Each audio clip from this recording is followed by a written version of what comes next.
ನನ್ನ ಪ್ರೀತಿಗೆ ಪಾತ್ರರಾದಂಥ ವಿದ್ಯಾರ್ಥಿ ಮೊಟ್ಟ ಮೊದಲಿಗೆ ನಾನು I would like to congratulate all the students who have organized this programme in such a beautiful way. So ತುಂಬ ಚೆನ್ನಾಗಿ ಡೆಕೋರೇಷನ್ ಮಾಡಿದ್ದೀರಾ, ಸ್ಟೇಜ್ ಅರೇಂಜ್ಮೆಂಟ್ಸ್ ಮಾಡಿದ್ದೀರಾ. So this is not a small task. ಇದು ತುಂಬ ನೀವೇನು ಶ್ರಮ ವಹಿಸಿ ಈ ಕಾರ್ಯಕ್ರಮವನ್ನು ಯಶಸ್ವಿಯಾಗಿ ಆಯೋಜಿಸಿದರೆ ಅವರೆಲ್ಲರಿಗೂ ನಾನು ಮೊಟ್ಟ ಮೊದಲಿಗೆ ಅಭಿನಂದನೆಗಳನ್ನು ಹೇಳೋಕ್ಕೆ ಇಷ್ಟಪಡ್ತೀನಿ. ಮತ್ತು ಇನ್ನೊಂದು ವಿಚಾರ ಏನಂತಂದರೆ, ಈ ಒಂದು ನಮ್ಮ ಕಾಲೇಜು ಬಗ್ಗೆ ವಿದ್ಯಾರ್ಥಿಗಳು ತಮ್ಮ ಅನಿಸಿಕೆಗಳನ್ನು ಒಂದಿಬ್ಬರು ಹೇಳ್ಕೊಂಡಿದ್ದಾರೆ. ನಮ್ಮ ಕಾಲೇಜು ಈ ಮಟ್ಟಕ್ಕೆ ಬೆಳಿಬೇಕಾದ್ರೆ ಇಲ್ಲಿವರೆಗೂ ಎಷ್ಟು ಮಟ್ಟಿಗೆ ಬೆಳೆದಿದೆ ಅಂತ ನಿಮಗೂ ಎಲ್ಲ ಚೆನ್ನಾಗಿ ಗೊತ್ತಿದೆ. ನಮ್ಮ ಕಾಲೇಜಿನ ಇತಿಹಾಸ ನಾವು ಪ್ರತಿಯೊಂದು ಕಾರ್ಯಕ್ರಮಗಳಲ್ಲಿ ಹೇಳ್ತಾನೆ ಇರ್ತೀವಿ. ಸೊ ನಿಮಗೆಲ್ಲ ಗೊತ್ತಿರೋ ಹಾಗೆ ನಮ್ಮ ಕಾಲೇಜು ಈ ಒಂದು 10-12 ವರ್ಷಗಳ ಕಾಲದಲ್ಲಿ ಈ ಮಟ್ಟಿಗೆ ಬೆಳೆಯಬೇಕಾದ್ರೆ ಅದಕ್ಕೆ ಮುಖ್ಯ ಕಾರಣ ಏನಪ್ಪ ಅಂದರೆ ನಮ್ಮ ಪ್ರಾಂಶುಪಾಲರ ಒಂದು ಸಂಕಲ್ಪ ಮತ್ತು ಒಂದು ನಿರಂತರ ಪ್ರಯತ್ನ ಅಂತಲೇ ನಾವು ಹೇಳಬೇಕು. ಅದಾದಮೇಲೆ ಇನ್ನೊಂದು ವಿಚಾರ ಏನು ಹೇಳಬೇಕಂತಂದರೆ, ನೀವೆಲ್ಲರೂ ಕೂಡ ಅಡ್ವೊಕೇಟ್ ಆಗಿ ಹೊರ ಹೋಗ್ತಾ ಇದ್ದೀರ, ಸ್ಪೆಷಲಿ ಫೈನಲ್ ಇಯರ್ ಸ್ಟೂಡೆಂಟ್ಸ್. ನೀವು ಆಸ್ ಅ ಅಡ್ವೊಕೇಟ್ ಹೊರಗೆ ಹೋದಾಗ ಆಯ್ತಪ್ಪ ಕೈಗೆ ಡಿಗ್ರಿ ಸಿಕ್ಬಿಡ್ತು, ನಮ್ಗೆ ಮುಗ್ದೋಯ್ತು, ಗೆದ್ವಿ ಅಂತ ಅನ್ಕೋಬೇಡಿ. ಯಾಕೆಂದರೆ learning is a life long process. ನಿಮ್ಮ ಲರ್ನಿಂಗ್ ಇವಾಗಿಂದ ಪ್ರಾರಂಭ ಆಗುತ್ತೆ ಅಂತ ಅಂದ್ಕೊಳ್ರಿ, ಇಲ್ಲಿಗೆ ಮುಕ್ತಾಯ ಆಯಿತು ಅಂದ್ಕೊಳಕ್ಕೆ ಹೋಗ್ಬೇಡ್ರಿ. ಇವತ್ತಿಂದ ನಿಮ್ಮ ಲರ್ನಿಂಗ್ ಪ್ರೊಸೆಸ್ ಹ್ಯಾಸ್ ಬಿಗನ್ ಅಂತ ನೀವು ಅನ್ಕೋಬೇಕು.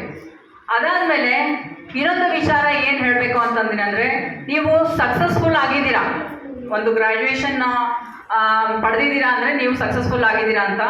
ಒಂದು ಸಕ್ಸಸ್ಗೆ ಯಾವಾಗ ಅರ್ಥ ಬರುತ್ತೆ ಅಂತಂದರೆ, when you share your success with others. ನಿಮ್ಮ ಒಂದು ಯಶಸ್ಸನ್ನು ನೀವು ಒಂದು ಪಡೆದಂಥ ಜ್ಞಾನವನ್ನು ನೀವು ಇನ್ನೊಬ್ಬರಿಗೆ ಯಾವಾಗ ಹಂಚ್ಕೋತೀರೋ ಆವಾಗೇ ಅದಕ್ಕೆ ಒಂದು ಅರ್ಥವನ್ನು ಬರುತ್ತೆ.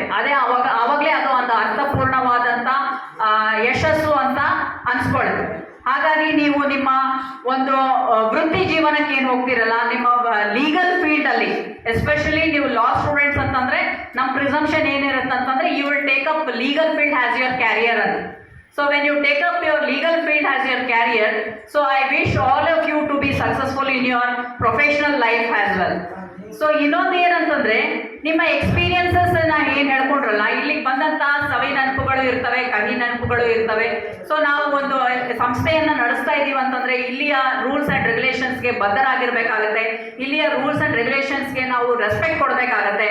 ಸೊ ಆ ನಿಟ್ಟಿನಲ್ಲಿ ಏನಾದರೂ ಹೆಚ್ಚು ಕಮ್ಮಿ ಆಗಿರ್ಬೋದು, ಅದನ್ನು ಯಾವುದನ್ನು ಮನಸ್ಸಲ್ಲಿ ಇಟ್ಕೊಳ್ದೇನೆ ಒಳ್ಳೆ ಮೆಮರೀಸನ್ನು ನೀವು ಕ್ಯಾರಿ ಫಾರ್ವರ್ಡ್ ಮಾಡಬೇಕು ಅಂತ ಕೂಡ ನಾನು ಹೇಳೋದಕ್ಕೆ ಇಷ್ಟಪಡ್ತೇನೆ.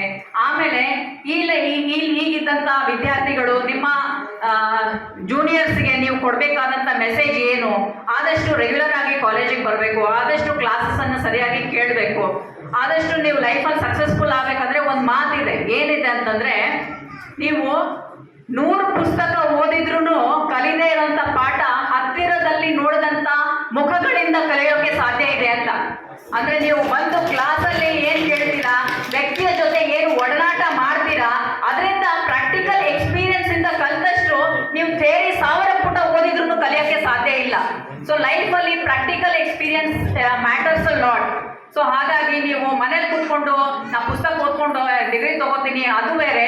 ಎಕ್ಸ್ಪೀರಿಯನ್ಸಸ್ ಏನಿದೆಯಲ್ಲ ಅದು ನಿಮ್ಮ ಲೈಫ್ ಲಾಂಗಲ್ಲಿ ನಿಮಗೆ ಒಂದು ಲೆಸನನ್ನು ಕೊಡುತ್ತೆ. ಸೊ ಹಾಗಾಗಿ ನಾವೇನಪ್ಪ ಮತ್ತೆ ಲೆಕ್ಚರ್ ಕೊಡೋಕ್ಕೆ ಸ್ಟಾರ್ಟ್ ಮಾಡಿದ್ರು ಅಂತ ಅನ್ಕೊಳಕ್ಕೆ ಹೋಗ್ಬೇಡ್ರಿ. ಸೊ ನಿಮಗೆ ಸಮಯದ ಅಭಾವ ಇರೋದ್ರಿಂದ ಎಲ್ಲರಿಗೂ ಕೂಡ ನಾನು, you might have started your preparation for the exams. I wish you all the very good luck and all the best to all both the juniors and senior students. Thanks for giving an opportunity to speak few words. Thank you.